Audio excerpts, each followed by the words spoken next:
नमस्कार, आप देख रहे हैं न्यूज स्ट्रीट। मैं हूं आपके साथ कल्पना। पेश करते हैं अब तक की बड़ी खबरों के साथ, लेकिन सबसे पहले खबरें महानगर की। पश्चिम बंगाल में कोरोना महामारी को लेकर प्रतिबंध जारी रहने के बावजूद शनिवार को कालीघाट मंदिर को फिर से खोल दिया गया। मंदिर का गर्भगृह निश्चित समय पर खुला रहेगा। गर्भगृह सुबह 8 से 11 बजे तक और शाम 4 बजे से शाम 6 बजे तक खुला रहेगा। 10 लोगों को पूजा करने के लिए 2 मिनट का समय दिया जा रहा है।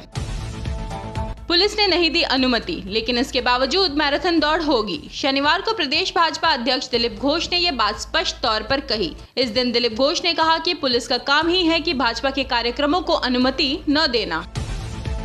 राज्य में निम्न दबाव की वजह से विगत 3 दिनों से लगातार हो रही बारिश के कारण रेल पटरियां डूब गई हैं। इसी कारण स्टाफ स्पेशल लोकल ट्रेनों को रद्द कर दिया गया है।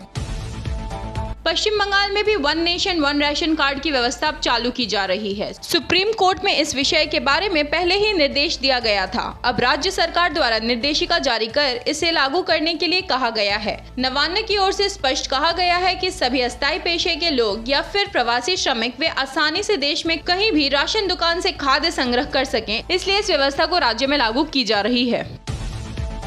मुख्यमंत्री ममता बनर्जी के दिल्ली दौरे से लौटने के बाद अब बंगाल भाजपा अध्यक्ष दिलीप घोष व विधानसभा में नेता प्रतिपक्ष शुभेंदु अधिकारी दिल्ली की ओर रुख करने वाले हैं। दोनों अगले हफ्ते ही दिल्ली रवाना होंगे।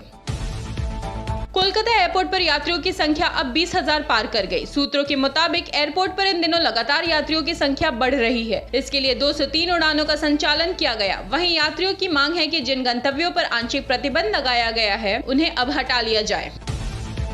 हर साल कोलकाता नगर निगम दावा करता है कि इस साल सड़कों पर पानी जमा नहीं होगा। लोग इस पर पूरे 9 महीना इतवार करते हैं, लेकिन बरसात की पहली बारिश इस भरोसे को धो देती है। केएमसी के एडमिनिस्ट्रेटिव बोर्ड के चेयरमैन फिरहाद हकीम ने शनिवार को कहा कि सेंट्रल कोलकाता में जल जमाव की समस्या बरकरार रहेगी। इसका कारण यह है कि बॉक्स ड्रेन व निकासी व्यवस्था में कुछ दिक्कतें आ रही हैं, जिस वजह से सेंट्रल कोलकाता में जल जमाव हो रहा है।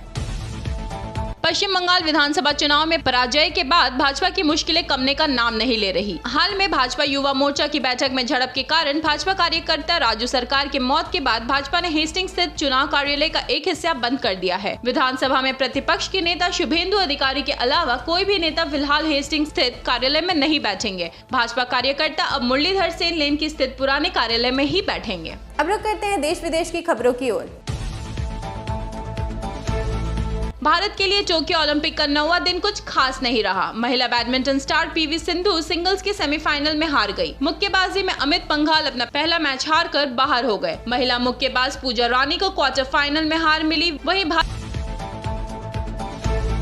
देश के कुछ राज्यों में कोरोना के बढ़ते मामलों को देखते हुए केंद्र सरकार ने कहा है कि जिन जिलों में 10% से अधिक संक्रमण दर है, वहां सख्त प्रतिबंधों पर विचार करने की आवश्यकता है। केंद्र ने कहा कि 10 राज्यों में कोरोना संक्रमण दर में तेजी देखी जा रही है और यहां नियमों का पालन करवाने की सख्त जरूरत है। कल का मौसम।